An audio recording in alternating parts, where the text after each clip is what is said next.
ನಮಸ್ಕಾರ. 64 ಚಾನೆಲ್ನ ಮನಿ ಮ್ಯಾಟರ್ಸ್ ವಿಭಾಗಕ್ಕೆ ಸ್ವಾಗತ. ಇವತ್ತಿನ ಟಾಪಿಕ್ ಸುಕನ್ಯಾ ಸಮೃದ್ಧಿ ಯೋಜನೆ. ಇದ್ರ ಬಗ್ಗೆ ತಿಳಿಸ್ಕೊಡಕ್ಕೆ ನಮ್ ಜೊತೆ ಇದ್ದಾರೆ ಯುವರಾಜ ಸರ್ ಅವರು. ಸರ್, ಶೋಗೆ ಸ್ವಾಗತ ಸರ್. ನಮಸ್ಕಾರ, ಧನ್ಯವಾದಗಳು. ಸರ್, ಈ ಸುಕನ್ಯಾ ಸಮೃದ್ಧಿ ಯೋಜನೆ ಅಂದ್ರೆ ಏನು? ಇದು ಯಾವಾಗ ಸ್ಟಾರ್ಟ್ ಆಯ್ತು? ಸುಕನ್ಯಾ ಸಮೃದ್ಧಿ ಯೋಜನಾ ಅಂತಂದ್ರೆ ಇದು SSY ಅಂತ ಹೇಳ್ತೀವಿ. Central government scheme. ಇದು ಸೆಂಟ್ರಲ್ ಗವರ್ಮೆಂಟ್ ಏನಕ್ಕೆ ಮಾಡಿದ್ರು ಅಂತ ಬೇಟಿ ಬಚಾವೋ ಬೇಟಿ ಪಡಾವೋ ಅಂತ ಒಂದು ಇನಿಷಿಯೇಟಿವ್ ಇಂದ ಸ್ಟಾರ್ಟ್ ಮಾಡಿ 2015 ಜನವರಿ 15 ಪ್ರಾರಂಭ ಮಾಡಿದ್ರು. ಸೆಂಟ್ರಲ್ ಗವರ್ಮೆಂಟ್ ಇಂದ ಪ್ರಾರಂಭವಾಗಿರುವಂತದ್ದು ಸುಕನ್ಯಾ ಸಮೃದ್ಧಿ ಯೋಜನೆ. ಓಕೆ ಸರ್, ಈ SSY ಯಾರ್ಯಾರು SSY ಅಲ್ಲಿ ಯಾರ್ಯಾರು ಇನ್ವೆಸ್ಟ್ ಮಾಡ್ಬೋದು ಮತ್ತೆ ಹೇಗೆ ಇನ್ವೆಸ್ಟ್ ಮಾಡ್ಬೋದು ಇದರಲ್ಲಿ? ಮುಖ್ಯವಾಗಿ ಮೊದಲು ಹೇಳಿದಾಗೆ ಈ SSY ಅಂದ್ರೆ ಸುಕನ್ಯಾ ಸಮೃದ್ಧಿ ಯೋಜನಾ ಬಂದಿದ್ದು ಗರ್ಲ್ ಚೈಲ್ಡ್ ಮಾತ್ರ ಮಾಡ್ಬೋದು. ಪೇರೆಂಟ್ ಯಾರಿಗೆ ಗರ್ಲ್ ಚೈಲ್ಡ್ ಇದ್ದಾರೆ, ಹೆಣ್ಮಕ್ಳಿದ್ದಾರೆ ಅಂತವ್ರಿಗೆ ಮಾತ್ರ ಇನ್ವೆಸ್ಟ್ ಮಾಡ್ಬೋದು. 2 ಮಕ್ಳಿಗೆ ತನಕ ಇನ್ವೆಸ್ಟ್, ಒಂದು ಪೇರೆಂಟ್ ಅಥವಾ ಒಂದು ಫ್ಯಾಮಿಲಿಯಿಂದ 2 ಮಕ್ಳಿಗೆ 2 ಗರ್ಲ್ ಚೈಲ್ಡ್ ಇದ್ದ ಅವ್ರಿಗೆ ಮಾತ್ರ ಮಾಡಬಹುದು. ಕೆಲವೊಂದು ಸ್ಪೆಷಲ್ ಕೇಸಲ್ಲಿ ಇದೆ, 3 ಜನ ಟ್ವಿನ್ಸ್ ಇದ್ದಾಗ, ಒಂದು ಮೊದಲನೇದು ಹೆಣ್ಮಕ್ಳು ಇದೆ, 2ನೇದು ಟ್ವಿನ್ಸ್ ಬಂದಾಗ ಅಂತ ಕೇಸಲ್ಲಿ 3 ಜನಕ್ಕೆ 3 ಮಕ್ಕಳಿಗೆ ಕೂಡ ನಾವು ಅಲೋ ಮಾಡ್ಬೋದು. ಇದು ಅದು ಯಾವಾಗ ಎಲ್ಲಿ ತನಕ ಮಾಡ್ಬೋದು ಅಂದ್ರೆ ಏಜ್ ಮಗು ಏಜ್, ಹೆಣ್ಣು ಮಗು ಏಜ್ 10 ವರ್ಷದ ತನಕ ಮಾಡ್ಬೋದು. 10 ವರ್ಷ ನಂತರ ಈ ಅಕೌಂಟ್ ಓಪನ್ ಮಾಡ್ಲಿಕ್ಕೆ ಆಗಲ್ಲ. 0 ಏಜ್ ಇಂದ 10 ವರ್ಷದ ತನಕ ನಾವು ಈ ಅಕೌಂಟ್ ಓಪನ್ ಮಾಡ್ಬೋದು. ಪೇರೆಂಟ್ ಮತ್ತೆ ಗಾರ್ಡಿಯನ್ ಯಾರು ಒಬ್ರು ಓಪನ್ ಮಾಡ್ಬೇಕಾಗುತ್ತೆ. ಇದ್ರಲ್ಲಿ ಹೆಂಗಿದೆ, ಮ್ಯಾಕ್ಸಿಮಮ್ ಪೇಯಿಂಗ್ ಪೀರಿಯಡ್, ಈಗ ಯಾವಾಗಾದ್ರೂ ಓಪನ್ ಮಾಡಿದ್ರು 10 ವರ್ಷಕ್ಕೆ ಓಪನ್ ಮಾಡಿದ್ರೆ 15 ವರ್ಷ ಪೇಮೆಂಟ್ ಮಾಡ್ಬೇಕು. 5 ವರ್ಷ ಓಪನ್ ಮಾಡಿದ್ರು 15 ವರ್ಷ. ಮ್ಯಾಕ್ಸಿಮಮ್ ಪೇಮೆಂಟ್ ಪೀರಿಯಡ್ 15 ವರ್ಷ ಇರುತ್ತೆ.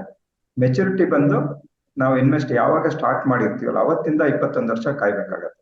ಈಗ ಸಪೋಸ್ 10ನೇ ವರ್ಷಕ್ಕೆ ನಾವು ಸ್ಟಾರ್ಟ್ ಮಾಡಿದೀವಿ ಅಂತ ಅಂದ್ರೆ ಈ ಟೋಟಲ್ SSY ಸ್ಕೀಮ್ ಮೆಚುರಿಟಿ ಆಗೋದು 31 ವರ್ಷ. ಮಗು ವಯಸ್ಸು ಅಥವಾ ಹೆಣ್ಮಗು ವಯಸ್ಸು 31 ವರ್ಷ ಆದಾಗ ಸ್ಟಾರ್ಟ್ ಆಗುತ್ತೆ. ಅಲ್ಲಿಗ ಅವಾಗ ಮೆಚುರಿಟಿ ನಾವು ತಗೋಬೇಕಾಗತ್ತೆ. ಮಿನಿಮಮ್ 250 ರೂಪಾಯಿ ಇನ್ವೆಸ್ಟ್ ಮಾಡಬಹುದು. ಮ್ಯಾಕ್ಸಿಮಮ್ ಅಂದ್ರೆ 1.5 ಲಕ್ಷ ತನಕ ಒಂದು ವರ್ಷದಲ್ಲಿ, ಒಂದು ಫೈನಾನ್ಸ್ ಅಲ್ಲಿ ಇನ್ವೆಸ್ಟ್ ಮಾಡಬಹುದು. ಇದೇ ಹಾಗೆ ಅಂದ್ರೆ ಪ್ರೀ ಮೆಚೂರ್ ವಿತ್ಡ್ರಾಲ್ ಮಾಡೋಕ್ಕೆ ಒಂದು ಅವಕಾಶ ಇದೆ. ಈ ವಿತ್ಡ್ರಾ ಮಾಡ್ಬೇಕಾದ್ರೆ ಮಿನಿಮಮ್ ಮಗುಗೆ 18 ವರ್ಷ ಆಗಿರುತ್ತೆ. ಹೆಣ್ಮಗುಗೆ 18 ವರ್ಷ ಆಗ್ದೇನೆ ವಿತ್ಡ್ರಾ ಮಾಡಕ್ ಆಪ್ಷನ್ ಇಲ್ಲ ಇದರಲ್ಲಿ. 18 ವರ್ಷ ಆದ್ಮೇಲೆ ಮದುವೆ ಬೇಕಾದ್ರೆ ಅಥವಾ ಮ್ಯಾರೇಜ್ಗೆ ಬೇಕಿತ್ತು ಅಂದ್ರೆ ಅವಾಗ ಪೋರ್ಷನ್ ಅಮೌಂಟ್ ಪೂರ್ತಿ ವಿತ್ಡ್ರಾ ಮಾಡ್ಲಿಕ್ಕೆ ಬರಲ್ಲ. ಪ್ರೀ ಮೆಚುರಿಟಿ ವಿತ್ಡ್ರಾಲ್ ಪೂರ್ತಿ ಬರಲ್ಲ, ಸ್ವಲ್ಪ ಅಮೌಂಟ್ ನಾವು ವಿತ್ಡ್ರಾ ಮಾಡಬಹುದು. ಇನ್ನೊಂದು ಮುಖ್ಯವಾಗಿ ಯಾರ್ಯಾರು ಓಪನ್ ಮಾಡ್ಬೋದು ಅಂದ್ರೆ ರೆಸಿಡೆಂಟ್ ಇಂಡಿವಿಜುವಲ್ಸ್ ಮಾತ್ರ ಓಪನ್ ಮಾಡ್ಬೋದು. NRS ಗೆ ಆಪ್ಷನ್ ಇಲ್ಲ.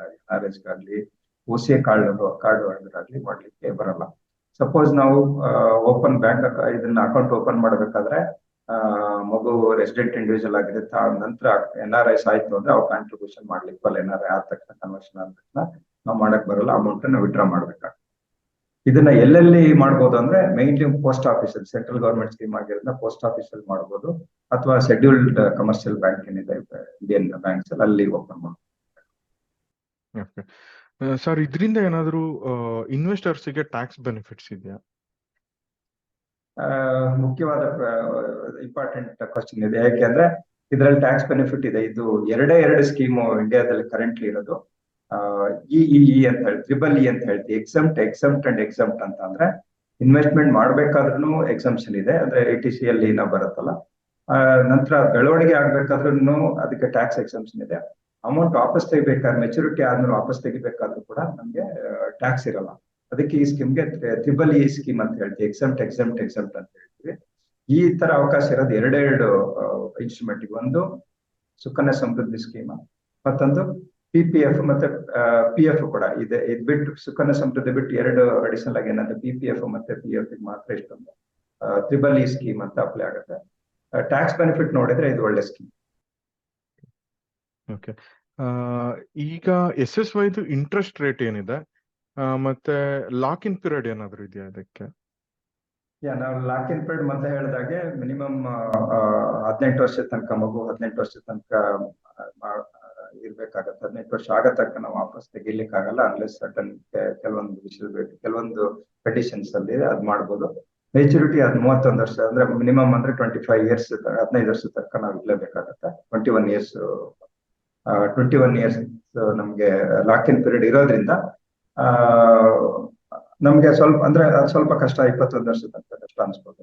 ಮುಖ್ಯವಾಗಿ ಇಂಟ್ರೆಸ್ಟ್ ರೇಟ್ ಏನಿದೆ 2015 ಪ್ರಾರಂಭ ಮಾಡಿದಾಗ 9.1% ಇತ್ತು. ಆ ಇಂಟ್ರೆಸ್ಟ್ ಪ್ರತಿ 6 ತಿಂಗಳಿಗೊಮ್ಮೆ ನಾವು ಗೌರ್ಮೆಂಟ್ ಸೇವಿಂಗ್ ಸ್ಕೀಮ್ ಏನಿದೆ, ಕೆಲವೊಂದೆಲ್ಲ ಕೆಲವು ಪೋಸ್ಟ್ ಆಫೀಸ್ ಸ್ಕೀಮ್ ಇರ್ಬೋದು, ಎಲ್ಲ ಸ್ಕೀಮ್ ಅಲ್ಲಿ ಯಾವ ರೀತಿ ಚೇಂಜ್ ಮಾಡ್ತಾ ಇರ್ತಾರೆ, ಎವ್ರಿ 6 months ನಾವು ಚೇಂಜ್ ಮಾಡ್ತಾ ಇರ್ತಾರೆ ಸೆಂಟ್ರಲ್ ಗೌರ್ಮೆಂಟ್ ಇಂದ. 9.1% ಸ್ಟಾರ್ಟ್ ಆಗಿದೆ. ಇವಾಗ ಕರೆಂಟ್ಲಿ 8% ಇಂಟ್ರೆಸ್ಟ್ ಇದೆ. ಮೊದಲು ಹೇಳಿದ್ರೆ 8% ಎವ್ರಿ ಇಯರ್, ಎವ್ರಿ 6 months ನಾವು ಚೇಂಜ್ ಆಗ್ತದೆ. ಈ SSY ಅಮೌಂಟ್ ವಿಡ್ರಾ ಮಾಡ್ಕೊಳ್ಳೋದು ಹೇಗೆ? ನಾವು ವಿಡ್ರಾ ಮಾಡೋದು ಹೇಗೆ ಅಂದ್ರೆ, ಈಗ ಮೊದಲೇ ಹೇಳಿದಾಗ 18 ಇಯರ್ಸ್ ತನಕ ನಾವು ವಿಡ್ರಾ ಮಾಡಕ್ ಬರಲ್ಲ. 18 ಇಯರ್ಸ್ ಆದ್ಮೇಲೆ 50% ಆಫ್ ದ ಅಕ್ಯುಮಿಲೇಟೆಡ್ ಅಮೌಂಟ್, ಟೋಟಲ್ ಎಷ್ಟು ಅಕ್ಯುಮಿಲೇಷನ್ ಇದೆ, ಎಜುಕೇಶನ್ಗೋಸ್ಕರ ಅಥವಾ ಮ್ಯಾರೇಜ್ಗೋಸ್ಕರ ನಾವು ವಿಡ್ರಾ ಮಾಡ್ಬೋದು. ಪಾರ್ಸಿಯಲ್ ವಿಡ್ರಾ ಮಾಡ್ಕೋಬಹುದು. ಪ್ರಿಮ್ಯಾಚುರ್ಡ್ ವಿಡ್ರಾ ಮಾಡ್ಬೇಕಂದ್ರೆ ನಮಗೆ ಮಿನಿಮಮ್ 18 ಇಯರ್ಸ್ ಆಗಿರ್ಬೇಕಾಗತ್ತೆ. ಗರ್ಲ್ ಚೈಲ್ಡ್ 18 ಇಯರ್ಸ್ ಆಗಿರ್ಬೇಕಾಗುತ್ತೆ. ಮುಖ್ಯವಾಗಿ ಇದು ಯಾರು ಮಾಡ್ಬೋದು? ಪ್ರೈಮರಿ 18 ವರ್ಷ ಮಗುಗೆ, 18 ವರ್ಷ ಚೈಲ್ಡ್ಗೆ 18 ವರ್ಷ ಆಗೋ ತನಕನು ಪೇರೆಂಟ್ ಅಥವಾ ಗಾರ್ಡಿಯನ್ ಪ್ರೈಮರಿ ಅಥಾರಿಟಿ ಆಗಿರ್ತಾರೆ. 18 ವರ್ಷ ಆದ ತಕ್ಷಣನೇ ಆ ಮಗುಗೆ ಆದ್ಮೇಲೆ ಮಗು ಅಂದ್ರೆ girl child will become primary authority ಅಂತ ಡಿಸೈಡ್ ಮಾಡ್ಬೇಕು, ವಿಡ್ರಾ ಮಾಡ್ಬೇಕೋ ಬೇಡ ಅಂತ ಹೇಳಿ. 18 ವರ್ಷ ಆದ್ಮೇಲೆ ಡಿಸಿಷನ್ ಅಥಾರಿಟಿ ಬಂದು ಗರ್ಲ್ ಚೈಲ್ಡ್ ಹೋಗುತ್ತೆ. ಅದಕ್ಕಿಂತ ಮೊದಲು ಹೇಗೆ ವಿಡ್ರಾ ಮಾಡಕ್ ಆಪ್ಷನ್ ಇಲ್ಲ, ಅಕೌಂಟ್ ಓಪನ್ ಮಾಡ್ಲಿಕ್ಕೆ ಮಾತ್ರ ಆಪ್ಷನ್ ಇದೆ. ಈಗ 21 ವರ್ಷಕ್ಕೆ ಮೆಚುರಿಟಿ ಆಗತ್ತೆ ಅಂತಂದ್ರೆ, ಆ ಮೆಚುರಿಟಿ ಆದ್ಮೇಲೂ ನಂಗೆ ಅವಾಗ ಬೇಡ ದುಡ್ಡು, ಇನ್ನೊಂದ್ ಸ್ವಲ್ಪ ದಿನ ಅಲ್ಲೇ ಇರ್ಲಿ, ಆಮೇಲೆ ನಾನ್ ತಗೋತೀನಿ ಅಂತ ಆ ದುಡ್ಡು ಅಲ್ಲೇ ಇಟ್ಟು ಬಡ್ಡಿ ಸಿಗೋ ಹಾಗೆ ಮಾಡ್ಕೊಳಕ್ಕೆ ಏನಾದ್ರು ಇದೆಯಾ ಆಪ್ಷನ್ಸ್? ಇಲ್ಲ, SSY ಸ್ಕೀಮ್ ಅಲ್ಲಿ ಆಪ್ಷನ್ ಮ್ಯಾಕ್ಸಿಮಮ್ ಅಂದ್ರೆ ನಾವು ಯಾವಾಗ ಅಕೌಂಟ್ ಓಪನ್ ಮಾಡ್ತೀವಿ, 10 ವರ್ಷ ಅಂದ್ರೆ 10 ವರ್ಷದಲ್ಲಿ ಓಪನ್ ಮಾಡಿದ್ರೆ ಅಂಡರ್ 21 ಇಯರ್ಸ್, 31 ವರ್ಷದ ತನಕ ಮಾತ್ರ ಇದೆ. ಅದಾದ್ಮೇಲೆ ಮತ್ತೆ ರಿನ್ಯೂವಲ್ ಮಾಡಕ್ ಆಪ್ಷನ್ ಇದೆ. PPF ಅಲ್ಲಿ ಆ ರೀತಿ ಆಪ್ಷನ್ ಇದೆ. SSY ಸ್ಕೀಮ್ ಅಲ್ಲಿ ಮತ್ತೆ ರಿನ್ಯೂವಲ್ ಮಾಡಕ್ ಆಪ್ಷನ್ ಇಲ್ಲ. ಅದನ್ನ ಮಗುದು 10 ವರ್ಷ ಆದ್ಮೇಲೆ ಓಪನ್ ಮಾಡ್ಲಿಕ್ಕಾಗಲ್ಲ. ನಂತರ 21 ವರ್ಷ ನಂತರ ನನ್ಗೆ ಇನ್ನೊಂದು 10 ವರ್ಷ ಬೇಕಂದ್ರೆ ಇನ್ಕ್ರೀಸ್ ಮಾಡಕ್ ಆಪ್ಷನ್ ಇಲ್ಲ SSY.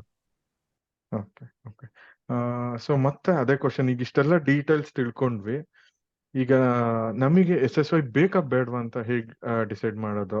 ಮತ್ತೆ ಇದಕ್ಕೇನಾದ್ರೂ ಆಲ್ಟರ್ನೇಟಿವ್ ಇದೆಯಾ ಇನ್ವೆಸ್ಟ್ಮೆಂಟ್?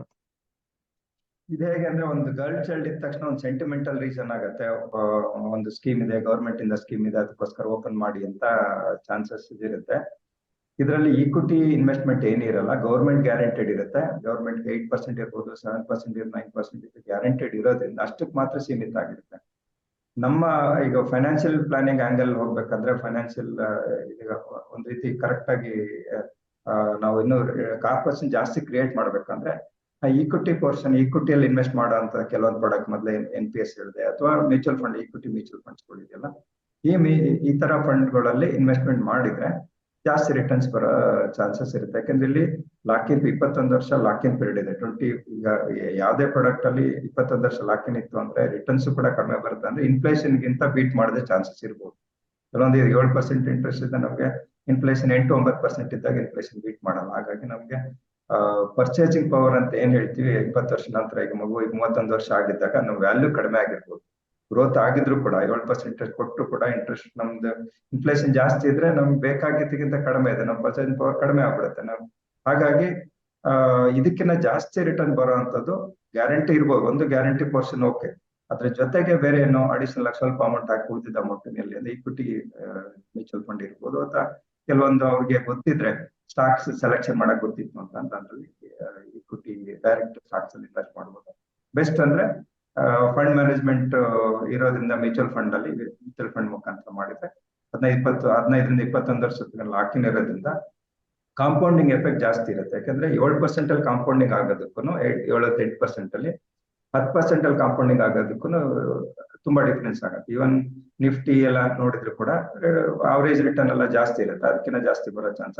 ಕಾಂಪೌಂಡಿಂಗ್ ಎಫೆಕ್ಟ್ 3-4% ಎಕ್ಸ್ಟ್ರಾ ಇದ್ರೆ ನಮ್ಗೆ ಕಾರ್ಪಸ್ ಜಾಸ್ತಿ ಆಗುತ್ತೆ, ನಮ್ಗೆ ಮಗುಗೆ ಉಪಯೋಗ ಆಗುತ್ತೆ. ಅಂದ್ರೆ ಬಿಸ್ನೆಸ್ ಸ್ಟಾರ್ಟ್ ಮಾಡಿರ್ಬೋದು, ಅಥವಾ ಮಗುಗೆ ಇನ್ನೂ ಏನಾದ್ರು ಬೇರೆ ಏನೋ ಪ್ರಾಪರ್ಟಿ ಪರ್ಚೇಸ್ ಮಾಡ್ಬೇಕಾದ್ರೂ ಕೂಡ ಅದು ಉಪಯೋಗ ಆಗುತ್ತೆ. ಕಾರ್ಪಸ್ ಜಾಸ್ತಿ ಇರುತ್ತೆ.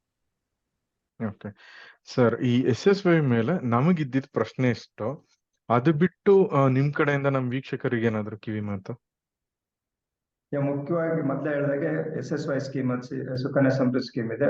ಇಲ್ಲಿಕ್ವಿಡ್ ಅದು, ಲಿಕ್ವಿಡಿಟಿ ಬರಲ್ಲ, ಲಾಂಗ್ ಟರ್ಮ್ ಕಮಿಟ್ಮೆಂಟ್ ಅಷ್ಟು ಕಟ್ಟಲೇಬೇಕು, ಮಿನಿಮಮ್ ಇಷ್ಟು, ಮಿನಿಮಮ್ 250, ಮ್ಯಾಕ್ಸಿಮಮ್ 1.5 ಲಕ್ಷ ಕಟ್ಟಬೇಕಾಗಿರೋದ್ರಿಂದ ಲಾಕ್ ಇನ್ ಪೀರಿಯಡ್ ಕೂಡ ಜಾಸ್ತಿ. ಇದಕ್ಕೆ ಕಂಪೇರ್ ಮಾಡಿದ್ರೆ ನೀವು ಮ್ಯೂಚುವಲ್ ಫಂಡ್ ಅಲ್ಲಿ ಜಾಸ್ತಿ ನಾವು ಮಾಡ್ಕೋಬಹುದು. ಇವನ್ ನಿಫ್ಟಿ ಅಂತ ಹೇಳಿದಾಗ ಮತ್ತೆ ನಿಫ್ಟಿ ಮತ್ತೆ ಸೆನ್ಸೆಕ್ಸ್ ಇದೆ 15%, 15 ಇಯರ್ಸ್ ಗಿಂತ ಜಾಸ್ತಿ ನೋಡಿದ್ರೆ ರಿಟರ್ನ್ ಜಾಸ್ತಿ ಇದೆ.